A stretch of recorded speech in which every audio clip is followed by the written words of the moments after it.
afternoon, everybody. Our next speaker this afternoon is Watson-Parris. He'll talk to us about the intelligence leaks from Edward Snowden. Duncan has been following this story for the past 2 years, obsessively, some might say. And he'll talk about some of the technical aspects revealed in the documents published so far.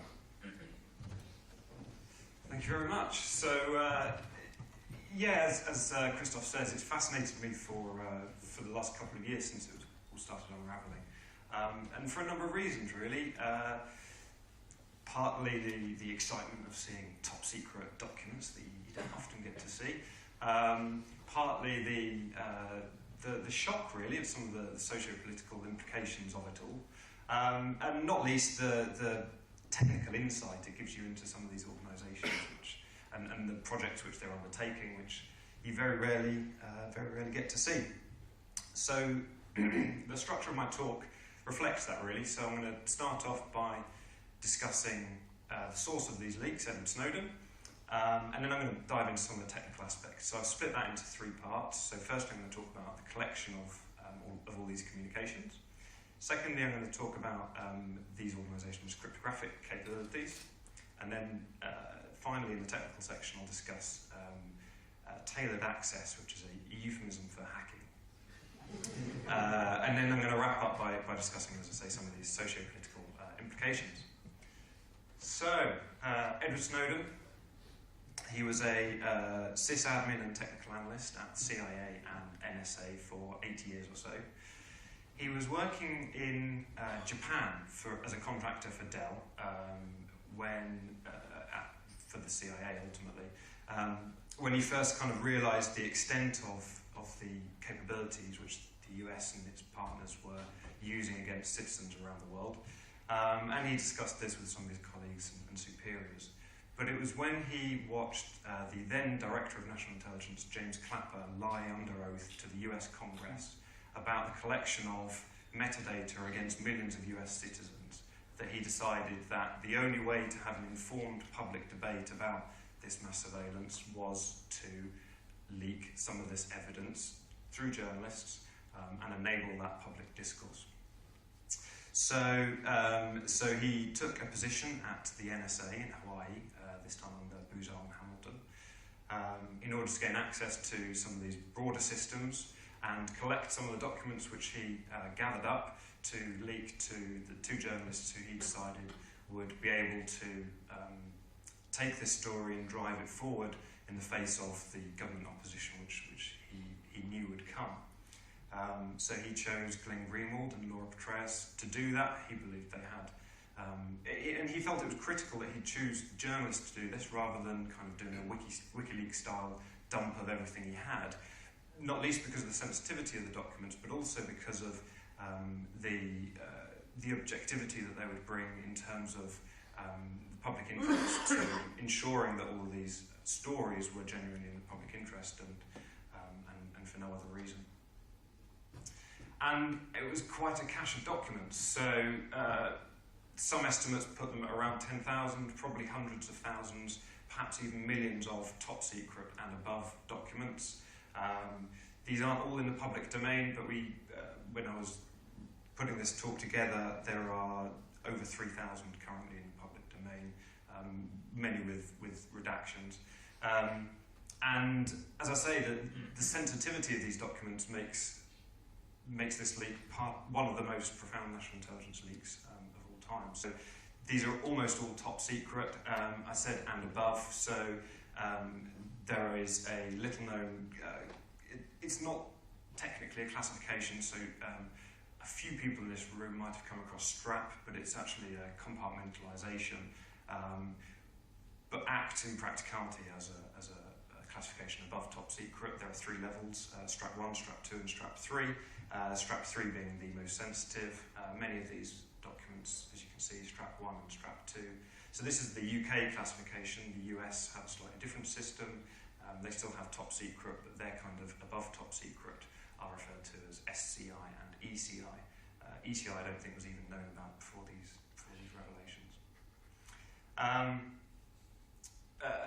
Another thing you might see, you might not be able to read it at the back, but a lot of these say rel to FVEY.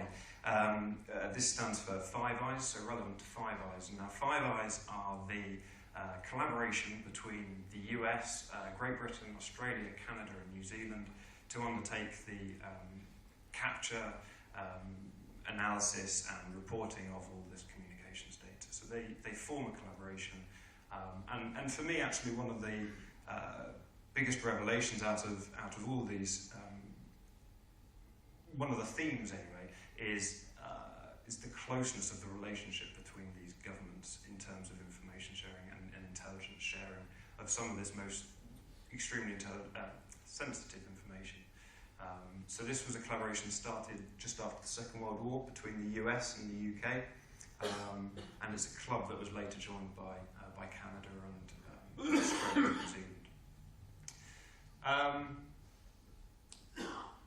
So I'll talk about the collection now of these communications and signals, and the Five Eyes is, so when I talk about a lot of these programs, a lot of them are relevant to all of the Five Eyes organisations. If I'm referring to a particular project or program specifically about GCHQ or NSA, I'll try and remember to use those specific terms. But there is a mantra, if you like, within Five Eyes to collect it all. So this was started apparently by a visit of General Keith Alexander, who was the head of the NSA at the time. So the NSA, don't forget, is a military organisation. And he was visiting Menwith Hill. So this is a site in Yorkshire, ostensibly a RAF site, but actually it's mostly NSA. And he asked the semi-rhetorical question of one of the analysts, why can't we collect all of the information all of the time? So this was a challenge, this was like a red rag to the bull. And at the time he was speaking specifically about foreign satellite intelligence, but as we can see, this has developed over time to include all of the capabilities of Five Eyes. So they aim to, this is their new collection posture as they refer to it, to know it all, collect it all, process it all, exploit it all, and partner it all, so share with other Five Eyes partners. So we come to our first Snowden slide. So this describes a system known as Boundless Informant, which is an open source, I love that term, open source visualization tool for the use internally to visualize data collection against particular countries around the world. So this is specifically for special source operations, so this isn't foreign satellite, this is specifically looking at the tapping of fibre optic cables. We can see it's got some handy totals in the corner here. So over a typical 30-day period, this slide was taken in 2007, so this was 8 years ago, don't forget. Over a typical 30-day period 8 years ago, Five Eyes were collecting 98 million pieces of internet metadata around the world, and 125 billion pieces of telephone metadata from 504 SIGADs, these are intercept locations dotted around the world. And it's handily colour-coded to demonstrate where most of that information is collected, and we can see kind of hotspots, so red indicates more activity against that country, around Pakistan, Afghanistan, Saudi Arabia, and some of the other Middle East countries, which kind of makes sense. But some of the interesting aspects are the fact that actually the US and Great Britain are kind of more yellow than Russia. So this underlines Snowden's point that actually the NSA collects more data, again, about Americans in America than it does Russians in Russia. Got another breakdown, so this is from the same slide deck, of that same information, so displayed slightly differently. So this is a day-by-day breakdown, and actually I realised when I was putting this deck together that this isn't an end-of-year 30 days, so actually we can see it gets a bit quiet towards the new year. I don't know if that's because of system downtime or it's maintenance, or maybe it's just quieter over the holiday period, I'm not sure, but it kind of puts a lower bound on a typical 30-day period anyway. But most interesting about this slide actually is here it breaks down for us which of those intercepts collects the most volume. So US 3171 collects by a distance actually the most records in a month.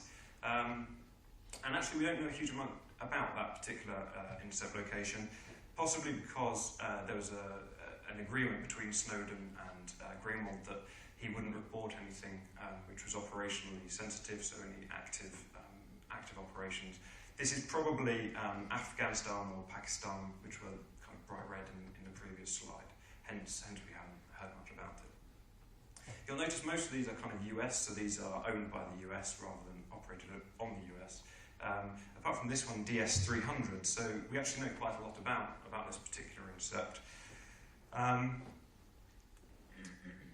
Two fibre optic backbone cables, one transatlantic, flag Atlantic one.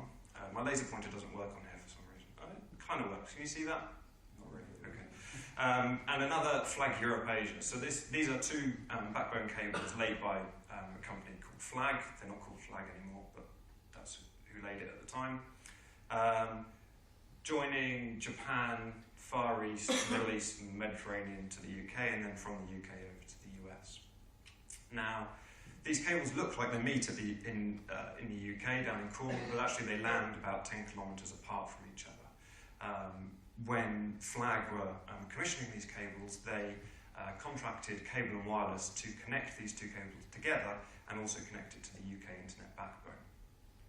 Now, we know through some of these documents that GCHQ, under this intercept program DS300, which goes by codename and sensor, that they pay Cable and Wireless tens of millions of pounds a year to operate a facility at Skewjack Farm in Cornwall to backhaul that internet connection to their remote processing centre at Bude, so that they get a capability against these core fibre optic cables. So Flag Atlantic 1, for example, carries 6 fibre optic cores. Each core carries 40 wavelengths, and each wavelength can carry 10 gigabits per second of data. So a quick bit of maths tells us that 2.4 terabits of data per second are collected and analysed by GCHQ at Skewjack Farm, just against that cable. And we know that at least 18 other cable intercept locations on the British Isles alone, let alone the other kind of Commonwealth territories around the world. Incensor operates under a program named Windstop, as we can see at the top. We've got another breakdown here about this Windstop program in particular. And as we can see, as you might expect, the bulk of that comes from this DS300 intercept. But there's this other one down here referred to as DS200B, which goes by the codename Muscular. Now, this refers to an intercept capability against some of the largest internet providers in the world. Google, for example, encrypt all of their communications between the Google data centers and their users. It makes sense. For their internal traffic, syncing the data centers, which they have in Dublin and America around the world, they lease their own fibre optic cables because of the volume of traffic, and they didn't see the need to encrypt the traffic on their own cables. GCHQ took advantage of this, and there's a little smiley face down here, to intercept and analyse all of this Google traffic in clear text. This is entirely besides the PRISM program, which was first announced, which is GCHQ and NSA's front door access to Google. So if GCHQ get a warrant signed by the Foreign Secretary, they can go to Google, or they don't really go to Google, they just type in their request form, this is the number, and yes, the minister has said that's fine. And they have front door access to live data about particular Google users and their accounts and everything they do online. This is besides that, so on one hand they're saying, can we have information about this guy? And on the other hand, they're going around the back door and getting all the information anyway. Which is kind of scary. Okay, so we talked about the way that they can access all this vast volume of traffic going across the internet. But a lot of that traffic is encrypted, right? Well, yes. But this was kind of annoying for the NSA, so they launched an aggressive, multi-pronged effort to break widely used encryption technology. So these are the encryption technologies we rely on to do our internet banking, send private emails, etc. And GCHQ and the NSA were very proud that they had capabilities coming online which enabled vast amounts of that encrypted traffic to be exploitable. We We don't know a huge amount in detail about how they break the encryption. Those are kind of the crown jewels, if you like, of GCHQ, and it appears that even Snowden didn't have access to some of those specific details. But we have this top secret briefing document about a program referred to as Bull Run, which is the NSA effort to just described in that slide. And it describes some of the methods and sources, all of which are extremely sensitive and fragile, and how the general methods in which are used. So computer network exploitation, so hacking, collaboration with other intelligence agencies, so CIA, MI6. A lot of that will be human intelligence, so spies basically going into Google, RSA, and other high security network companies to gain access to the keys and other cryptographic information. Investment in high-performance computers and development of advanced mathematical techniques. One of the interviews Snowden gave, he described the fact that actually well-implemented solid encryption works, but often it's the implementation which lets down the encryption, and often this is where these capabilities take advantage of. The GCHQ equivalent program is called Edge Hill, and anyone, I didn't know this, but anyone with a degree in history will realise that Edge Hill and Bull Run were respectively the first battles of the respective American and English Civil War. So I'll let you work out any potential relevance there. However they do it, as that slide described, these decryption capabilities are automated, they happen in bulk, and they are transparent to the analysts. So this slide describes the process for decrypting widely used VPN encryption technologies. Turmoil is the overall name given to this passive collection capability which I've described in the first part of the technical talk. So this ability to see all of the internet traffic all over the world. And through that, it's able to detect, for example, key exchanges setting up VPN connections. That gets sent off to a database where it looks up capabilities against that particular connection, whether it's against the IPsec underneath or whether it's against particular keys which are being used. That gets sent through to this PIC blade, which is their high-performance computing capability, and enables them to decrypt the traffic on the fly and send it off to their various databases. Same thing happens for voice over IP. Very similar process. Or Skype calls, things like that. Tailored access, so if they can't get what they want through this passive capability and through breaking the encryption, then they turn to the hard stuff, which is the hacking. So TAO is Tailored Access Operations. This is their logo, not mine. This is an NSA group who kind of speaks for itself, doesn't it? But actually, I want to talk about a different group. So this is GCHQ Operation Socialist. Again, not my name. They undertook an operation not too long ago against Belgium's largest telecommunications provider, Belgacom.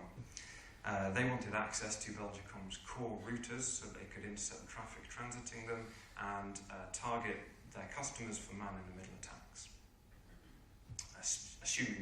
Presumably some of these customers did something that GCHQ wanted to know about. So in order to do that, again, they leveraged this capability, this passive collection capability, to detect when a Belgacom employee, so they're specifically targeting sysadmins and engineers, when they go to LinkedIn, that gets flagged up automatically and kicks off a separate program referred to as Turbine, which undertakes a race. So it detects this HTTP request going off to the LinkedIn server, and it creates its own HTTP response plus an implant, which looks just like the LinkedIn one, plus an implant, which beats the legitimate LinkedIn response back to the user.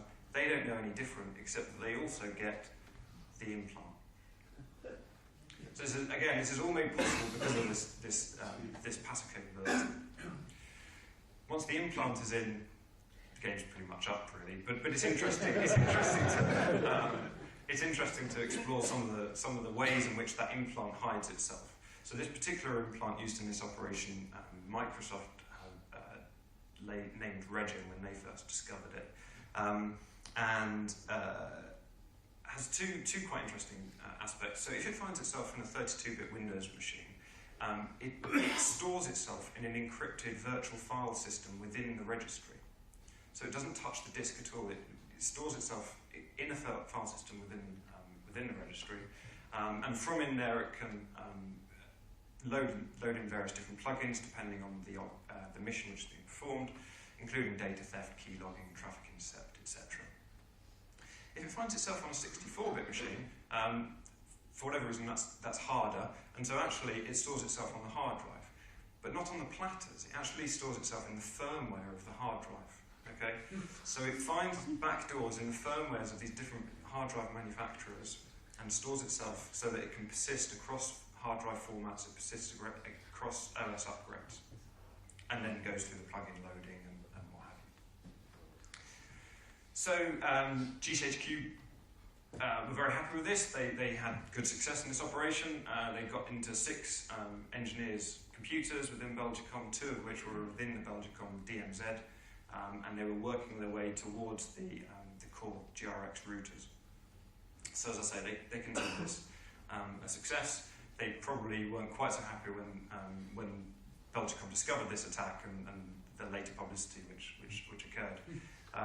But these are engineers, sysadmins, working at a state telecoms company of an allied country, doing nothing wrong, who have had their computers hacked and persisted, and their personal LinkedIn accounts hacked by GCHQ, so that they could then gain access to Belgicom's routers in the hope of getting access to some useful information. How am I doing for time, Christoph? You got about 10 minutes now. Okay. So, Equation Group, so only a few weeks ago actually, Kaspersky released a whole set of information about a group family of malware which it called the Equation Group family, which they, in all but name, have said of this NSA group, TAO. So they discovered this greyfish malware. You can't see this on here, sorry, but this is greyfish malware which they discovered, which has close links to the Flame family of malware, which you may have heard of, but this was related to Stuxnet. Now Stuxnet is a whole talk in itself. This is fascinating. So this was a joint US-Israeli operation to hack into the Nansat's uranium enrichment facility in Iran and disable some of their uranium centrifuges. So they've shown Kaspersky have shown relationship between Stuxnet and Flame and this greyfish malware. And what they were most impressed with was the capability of this malware to persist against across OS upgrades and drive formats, and it does that by, you guessed it, storing itself in the firmware of particular hard drive manufacturers. So they decrypted one of the plugins for this. This is a decrypted blob from Greyfish, and it describes the various hard drive manufacturers which it has the capability to persist across, including Maxtor, Toshiba, Seagate, Hitachi. And it also has capability to encrypt itself within the file system, within the registry. And for me, again, this just demonstrates the close working relationship between GCHQ and the NSA. You know, this is man-years of effort to reverse engineer some of these firmwares in order to find holes which you can then utilise to persist on these particular drives, which are being shared between the NSA and GCHQ to perform whichever operations they choose to undertake. So, what are the implications then for this, the socio-political implications which I discussed earlier? A lot of these programs and initiatives are described in terms of stopping and catching terrorism. But one of the stories which kind of really caught my attention, which I haven't had a chance to talk about today, was an operation by GCHQ against the hacktivist group Anonymous. So around 2012, Anonymous were causing, They were performing distributed denial of service attacks against PayPal and Visa so in order to, I can't remember the exact context. I think it was linked to the Occupy movement. And GCHQ decided that it was within their remit to use their full capabilities against this group, including the malware, which I've talked about, including PsyOps, so PSY ops, psychological ops, which include things such as honey traps and disrupting the group through their IRC chats, posting fake Facebook messages in order to de-anonymise them and discredit them. And whatever you make of Anonymous, they were really nothing more than a group of petty criminals. This was not really much more than an act of vandalism. No long-term harm was done. But GCHQ decided that we've got these tools, we could use them to do this, and so they used them to do that, against this group of petty criminals.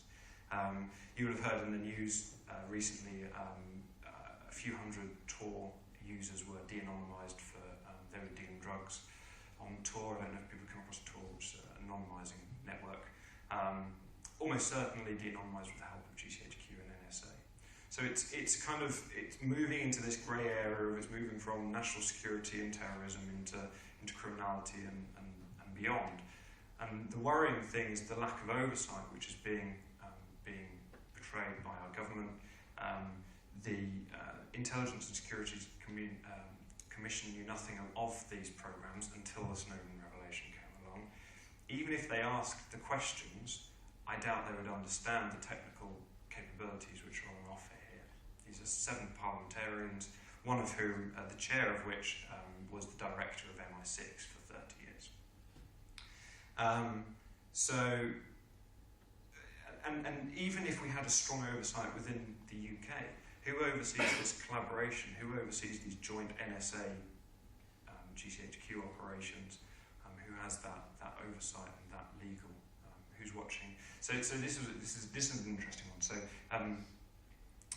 GCHQ have to get a signed warrant in order to specifically target anyone within the UK. The NSA obviously don't have that restriction. As long as GCHQ don't ask for any information from the NSA are perfectly allowed to send any information they think might be interesting to GCHQ about British citizens to GCHQ.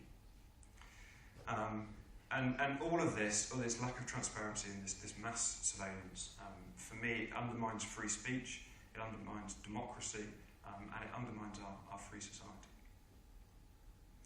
On that, I will close and happily take any questions.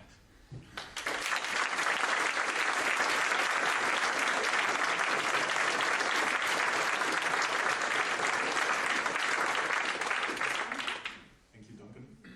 Very good talk, very insightful and important. Any questions? Hi Duncan, that was really good. You've obviously had to do a lot of research for this talk. Should we be worried that you might disappear in the middle of it? Well, it's a good point. I mean, it actually was quite a lot of work to pull this together. I kind of had, as I say, been following it and was really interested in it. But actually, a lot of the reporting in the news has been quite shallow. And actually, there is a depth here. And I don't know if there's the will in the press to really drive this home and really talk about the details and have this debate that needs to be had.